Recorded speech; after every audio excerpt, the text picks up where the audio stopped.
body and grinding down the center.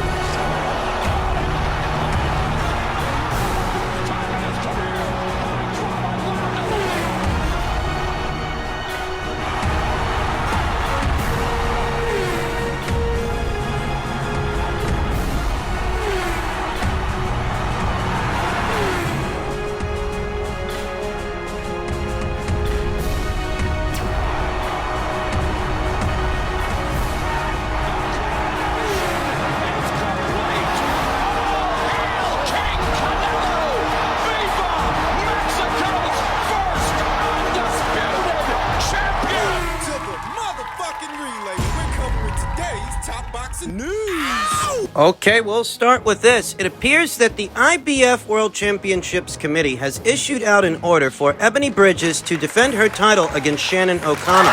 The fight has a deadline of September 26th and must take place by that date or the title will be forfeit. Bridges won the title in March of this year, and O'Connell has an 8-0 with 4 knockouts winning streak. When I broached this subject with Ebony, the subject of facing Shannon O'Connell and Shannon's constant call-outs. In so many words, what Ebony told me is short of a mandate, short of an order from the IBF themselves, Shannon's just going to have to wait. But now that order has officially come down. I won't lie to you, this is a dangerous fight for Ebony. It's a dangerous fight for Ebony Bridges in particular because Ebony Bridges is a mid-range to inside pressure fighter, the same as Shannon O'Connell. These are both fighters that like to punch. These are both fighters that like to fight within close quarters, but Shannon O'Connell is a lot more experienced than Ebony Bridges, albeit a few years older. Shannon O'Connell's been IBF's #1 contender at bantamweight since November of last year. It's taken the IBF approximately 6-7 months, give or take, to finally issue out an order for Ebony Bridges, newly crowned IBF champion Ebony Bridges, to satisfy a mandatory challenger. I know that Shannon O'Connell's going to relish the opportunity to share the ring with Ebony. Shannon O'Connell, who's been collecting the scalps of less experienced fighters than herself. Let's just be honest. Shannon O'Connell's been on some hell of a run. Bianca Elmire, Kylie Fulmer, Taylor Robertson, Shernika Johnson. All unbeaten fighters. More recently, she battered Sarah Higginson, who was coming right off that decision loss to Taylor Robertson. Shannon O'Connell didn't let it go to the cards. Pretty sure she's going to have a similar strategy for the Bridges fight. Though what separates Ebony Bridges from Kylie Fulmer, from Bianca Elmire, from Shernika Johnson, and from Taylor Robertson is that Ebony is a more heavy-handed fighter than any of those fighters, than any of those girls. Taylor Robertson, Shernika Johnson. They were more finesse than ferocity. Taylor Robertson, Shernika Johnson, they're both more boxers than punchers. Bianca Elmire, she's got some decent aggression, had a very competitive fight with shotgun Shannon O'Connell, but I don't think she's as big a puncher as Ebony Bridges. Kylie Fulmer, you can fucking forget about it. She was a fish out of water. Ebony Bridges has fast become the most recognizable face at this weight, the most recognizable fighter, the most recognizable champion, and I really do think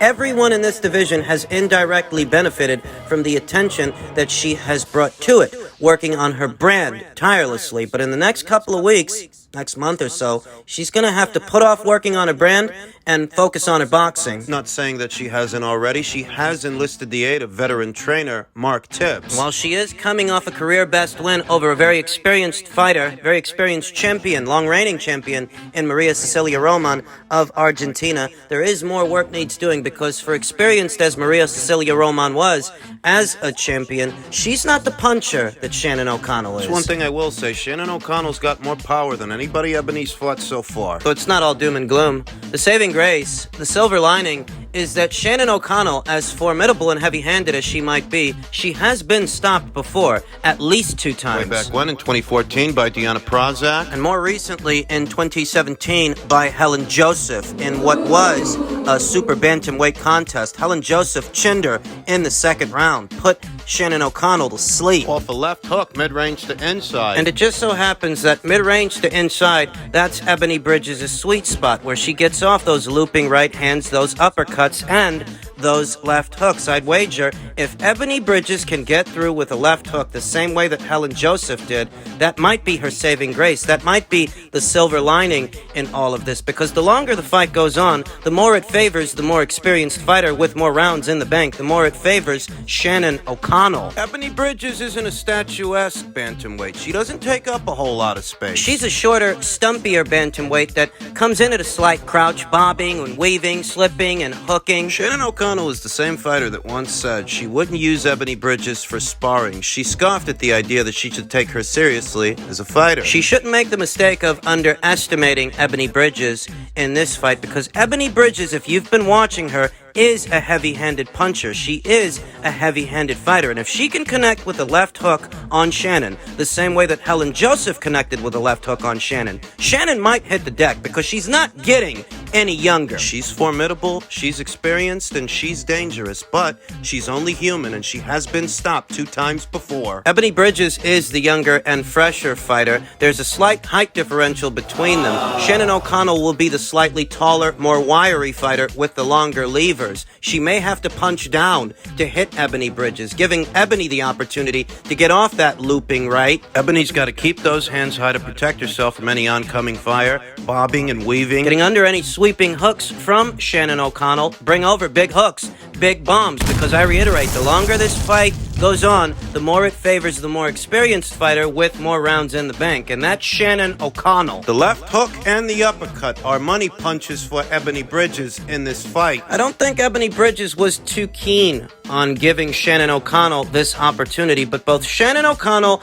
and the IBF haven't left Ebony Bridges with much of a choice. By September 26th, the fight must go down or the title is forfeit. We'll see what develops in the coming weeks. And just in keeping with the theme of orders issued out by way of the IBF also ordered Joshua Buatsi versus Jean Pascal to square off against each other in an eliminator. Joshua Buatsi is ranked 3rd, Jean Pascal 6th. With the top 2 slots being empty. Greg Leone, who advises former light heavyweight champion Jean Pascal, tells ESPN that the IBF has ordered his charge to face Joshua Buatsi in an eliminator. Buatsi sits atop the rankings at the moment, with Pascal 3 places behind, but with Anthony Yard pursuing a WBO mandatory bout with Artur Beterbiev and Zurdo Ramirez ordered to take on WBA champion Dmitry Bivol, Pascal's the highest available opponent. I'll tell you the truth, I like this fight, and I think Joshua Buatsi needs this. A former champion, an opportunity to prove himself on the proving ground. Because if you can't make it past an aging former champion like a Jean Pascal, you ain't cut out for world level. And beating Ricard Bolotniks and Craig Richards wasn't enough to convince me that Joshua Buatsi is on the level. It's going to take for him to beat a couple more guys before I'm convinced. On paper, it's a solid matchup. Buatsi's 16-0 with 13 KOs. Narrow victory over Craig Richards last May showed that he could do with one more test before gunning for gold. And while I still believe Pascal was very fortunate to get the nod against Meng Feng Long in his return to action, he's still capable of giving solid fighters headaches. I doubt it actually happens. Eddie Hearn is borderline obsessed with pitting Buatsi against Bivol, even with trainer Virgil Hunter insisting that Buatsi's not ready yet. Taking the IBF route would also force Hearn to work with either Top Rank or arch nemesis Frank Warren, depending on the Beterbiev versus Yard outcome. So yeah, expect the IBF to move down the rankings and order Pascal to fight Joe Smith Jr. The author of this article is not convinced that Buatsi versus Pascal happens because it's a bit of a banana skin for Joshua Buatsi. Jean Pascal, a former champion, a veteran of many fights, shared the ring with many good fighters. He's still a handful. He's still a swarmer. He still throws punches in bunches, and he may be too much for Joshua Buatsi. But if you're apprehensive about putting Joshua Buatsi in there with Jean Pascal, why would you want to fast-track him to Dmitry Bivol, who beat Jean Pascal some years ago? I'll tell you why, because he wanted to keep Dmitry Bivol busy. He wanted to keep him so busy that he's not available to fight Canelo Alvarez for a second time. You asked me why I think Eddie Hearn was so insistent that Joshua Buatsi, who still looks a little bit green around the gills, why was he so insistent that he put him in there with Dmitry Bivol? I think it was as a sacrificial lamb. I think he wanted to keep Dmitry Bivol's hands tied. Put him in there with Buatsi, and then afterwards, he would have to satisfy his mandatory challenger, Zurdo Ramirez. You put him in there with Buatsi, he beats that guy. But afterwards, he can't fight Canelo. No, he'd have a mandatory challenger in Zurdo Ramirez to satisfy. And he can't skip him because if he does, then his WBA title is forfeit. I think that what Eddie really wanted was to create an environment to where Dmitry Bivol is not available for a second Canelo Alvarez fight. However, the story seems to be that Dmitry Bivol is focused on a Zurdo Ramirez fight. Well, he fucking has to be. The WBA ordered it. Better still, Eddie Hearn wanting to make that Buatsi fight, it's really not an option anymore. He said something about petitioning for an exemption, though given that the WBA is in hot water right now, I don't think they're going to be doing anybody any favors. I think Dmitry doesn't have a choice. He has to fight Zurdo. The saving grace is that he seems to want to. Does that guarantee, though, that Joshua Buatsi will lock horns with a former champion in Jean Pascal, who's a characteristically busy puncher, a prolific puncher with some power in those hands? He's a swarmer. He still has some athleticism. He still has some ability, enough that he could fluster an economic sharpshooter like a Joshua Buatsi. Joshua Buatsi's got power, but he don't throw punches in bunches. And this guy's gonna force you to fight. He might. That's what he did to Meng Feng Long. The then unbeaten Meng Feng Long earlier this year in May as part of a pro box show. That was Jean Pascal's first fight in close to 3 years. Before the Meng Feng Long fight of this year, he was last in action against Badu Jack in December of 2019. He hadn't seen any action since then, not till this year. He's still got enough in the tank. He's given unbeaten fighters their first professional losses. He's a credible threat to Joshua Buatsi. It's not a foregone conclusion that Joshua Buatsi wins that fight, and it's for this reason that Eddie Hearn might so decide to ignore this order from the IBF and take Joshua Buatsi in a different direction. He might and he might not. The other angle of this... You know that Callum Smith is supposed to be returning to action very soon against France's own Olympian Mathieu Bauderlique. I like Callum Smith to win that fight. I like Callum to win that fight by way of knockout. And that fight just so happens to be a WBC final eliminator for what is Artur Beterbiev's green belt. You think about that fight, and you think about this fight, this potential fight between Joshua Buatsi and Jean Pascal. If Joshua Buatsi makes it through this, two of Eddie Hearn's prize stallions could be in position to take on the winner of Yard versus Beterbiev. He could have two of his boys corner Artur Beterbiev to where Artur ends up on a DAZN platform. You got Callum Smith fighting in a final eliminator by way of the WBC, potentially Joshua Buatsi fighting in a final eliminator by way of the IBF. Those are two separate opportunities to get Artur Beterbiev on your platform and stick it to Bob Arum. That's if he wants to. That's if he wants to let Joshua Buatsi fight this guy. He might take him in a different direction. He might not. It's a great fight.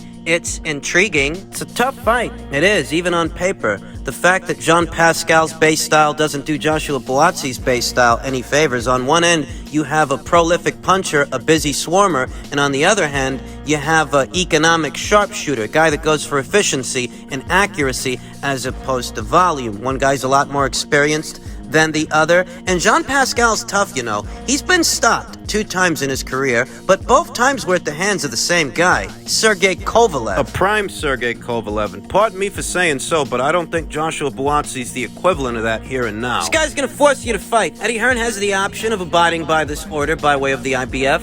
Also has the option of taking Joshua Buatsi in a different direction. What's he gonna do? Well, if you're squirrely about putting him in there with a 39-year-old Jean Pascal, who are you comfortable putting him in there with? It's gonna be interesting to see what direction they decide to go. And finally, just in keeping with the theme of light heavyweight news, boxing scribe Steve Kim tweeted, spoke to Vadim Kornilov. He says that Dmitry Bivol's main priority is to face Gilberto Zurdo Ramirez next in the fall. And naturally, that would take precedence. That would be a priority over a Joshua Buatsi fight, which Eddie Hearn was so adamant he wanted to make because Zurdo's the mandatory. You don't take care of this guy, your belt is forfeit. Dmitry Bivol says he wants to become his division's undisputed champion. He wants to unify titles with Artur Beterbiev. Well, he can't do that if he surrenders his title to Gilberto Ramirez without a contest. He's not going to give that up without a fight, so naturally, that mandatory title defense takes precedence over anything else, at this time. He's not even at liberty to face Canelo Alvarez. Not that Canelo's available right now, though. Even if he were, he's not at liberty to face him. Not without suffering the repercussions, the consequences. If he were to fight Canelo Alvarez for a second time, it would be as a voluntary title defense, not a mandatory, the way this title defense is mandatory. He's got to take care of this guy. He's got to sort this out. There are varying opinions about Zurdo Ramirez, his chances in this fight, and who he is as a fighter. Golden opportunity for Golden Boy to add another champion to their stable. We already know that Juan Francisco Estrada, who was ordered by the WBA to face Joshua Franco, in all likelihood will vacate that WBA title. That's down there at super flyweight. The brother of Bam Rodriguez, that division's reigning WBC champion, Joshua Franco, he's in position to take on Juan Francisco Estrada for his WBA title by way of the WBA, as he is their mandatory challenger. And in all likelihood, Juan Francisco Estrada is going to vacate the WBA title, at which point Joshua Franco may see himself elevated to full champion. That's one champion for Golden Boy. Zurdo Ramirez could be another at light heavyweight. Well, that'll certainly beef up and round out this stable of guys, this stable of fighters. That is, if Zurdo Ramirez can pull this off. Mixed feelings. There are a lot of people out there that think Zurdo can pull this off. There are a lot of people out there that aren't impressed. They don't think he can. They think that Dmitry Bivol can easily outmaneuver him, outmuscle him, and win a points decision. I'll say this much. Zurdo Ramirez. Dimitri's going to have to give him more respect than he gave Canelo Alvarez. He's going to have to fight this fight on the fly. Now, most people know that Zurdo Ramirez reigned as WBO champion downstairs at super middleweight for a while, but what they don't know is that before that, he campaigned as a light heavyweight. That's where he beat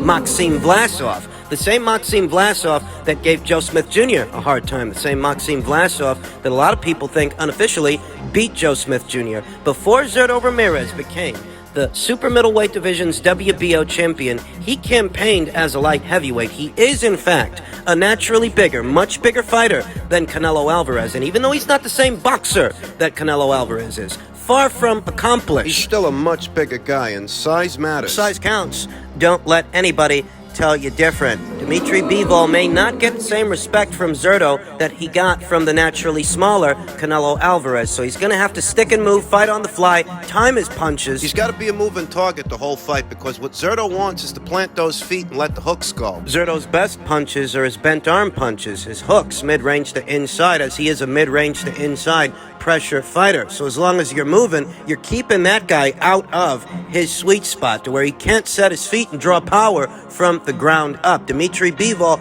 is a characteristically mobile fighter, a moving target, but it might be a little tougher to put a dent in Zurdo than it was to put a dent in Canelo, because Zurdo is a naturally bigger fighter. I'm still wondering if this fight gets made, who's going to do the show, Matchroom or Golden Boy? That particular element is more important than you think, more important than you realize, because Dmitry Bivol, he's not a knockout puncher per se. In all likelihood, a fight with Zurdo could go to the cards, and if it's Golden Boy Promotions doing the show, who do you think has home field advantage, quote unquote? If it's a Golden Boy Promotions show, who do you think the house fighter is? It's a good fight, but there is that to be addressed. Who's doing this thing?